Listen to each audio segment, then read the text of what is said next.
Les sorciers obscurs, ces êtres qui se sont livrés à des magies interdites, à des pouvoirs incommensurables et à des ambitions démesurées. Quand on parle de magie noire, un nom revient toujours en premier, Voldemort.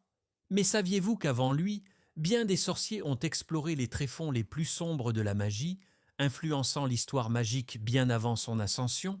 Ce que Voldemort a accompli n'était pas nouveau. D'autres l'avaient précédé, ouvrant la voie à ses ambitions cruelles. Prenons par exemple Herpo l'infâme. Ce nom ne vous est peut-être pas familier, mais son impact sur le monde magique l'est certainement. Herpo est considéré comme l'un des tout premiers mages noirs de l'histoire. Il vivait dans l'Antiquité et était obsédé par l'immortalité. C'est lui qui a découvert comment créer un Horcrux, cette magie noire perverse qui divise l'âme.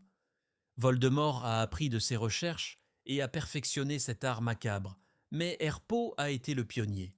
Imaginez à quel point il fallait être prêt à sacrifier son humanité pour briser son âme, tout cela dans l'espoir de vaincre la mort.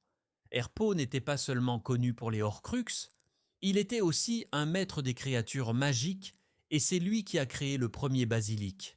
Cette créature massive, capable de tuer d'un simple regard, était pour lui un outil de domination. Le basilic qu'a libéré Voldemort dans la Chambre des Secrets est directement inspiré de cette créature ancienne. Encore une fois, la marque de Voldemort, bien que terrifiante, n'était que la continuité d'une tradition noire beaucoup plus ancienne. Mais Herpo l'infâme n'était pas le seul. Bien après lui, d'autres sorciers ont laissé leur empreinte. Parlons de Écrisdis, un sorcier dont la cruauté a dépassé celle de beaucoup d'autres. Il vivait sur une île isolée dans la mer du Nord et utilisait la magie noire pour capturer et torturer des moldus. Ce qui rendait Écrisdis particulièrement terrifiant, c'était sa capacité à invoquer des détraqueurs, ces créatures sinistres qui aspirent toute joie. À sa mort, son île devint si corrompue par la magie noire que personne n'osait plus y mettre les pieds. Ce lieu devint plus tard Azkaban, la prison la plus redoutée du monde sorcier. Quand on pense à Azkaban et aux détraqueurs, il est impossible de ne pas voir l'héritage d'Écrisdis. Et puis, il y a Gellert Grindelwald. Contrairement à Voldemort, Grindelwald ne cherchait pas la domination personnelle, mais plutôt la domination globale du monde magique sur le monde moldu. Son idéologie était fondée sur la suprématie des sorciers, et il croyait que les sorciers étaient destinés à gouverner. Il a réussi à réunir une armée, provoquant un chaos sans précédent. Ce qui le distinguait, c'était son charisme.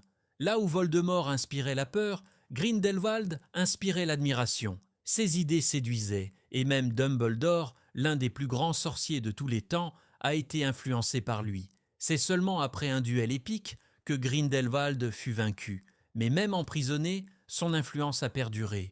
Voldemort lui-même a cherché à le retrouver, non pour l'apprendre, mais pour lui soutirer des informations sur la baguette de Suro. D'ailleurs, si vous appréciez ces histoires de sorciers obscurs, n'oubliez pas de liker cette vidéo et de vous abonner pour ne pas manquer nos prochaines explorations du monde magique. Quels autres sorciers aimeriez-vous voir explorer? Laissez-nous un commentaire ci-dessous. Un autre nom souvent oublié est celui de Morgane le Fay, une figure à cheval entre légende et réalité. Bien que plus connue dans la mythologie moldue, Morgane était une sorcière d'une puissance incommensurable.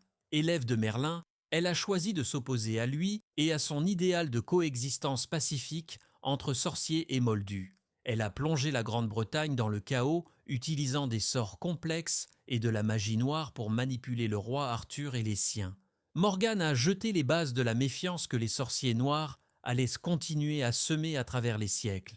Sa capacité à manipuler et à influencer les événements politiques en faisait une adversaire redoutable.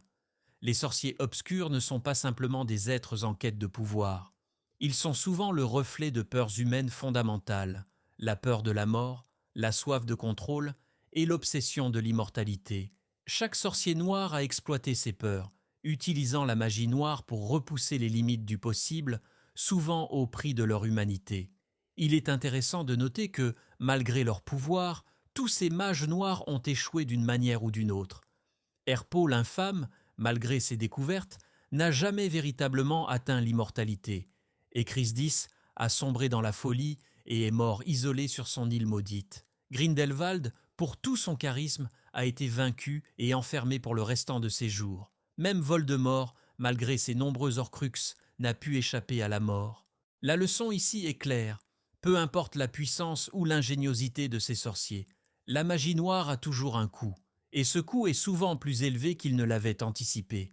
Voldemort, dans son désir de briser ce cycle, n'a fait qu'amplifier ce schéma. Il a pris les enseignements de ses prédécesseurs et les a poussés à l'extrême, mais il n'a jamais réussi à échapper à la malédiction de la magie noire.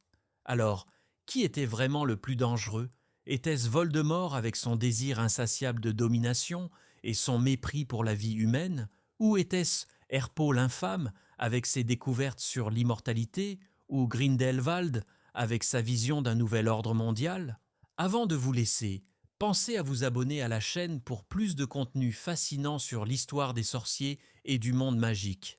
Et dites-nous en commentaire, selon vous, quel sorcier noir aurait pu surpasser Voldemort s'il n'avait pas échoué?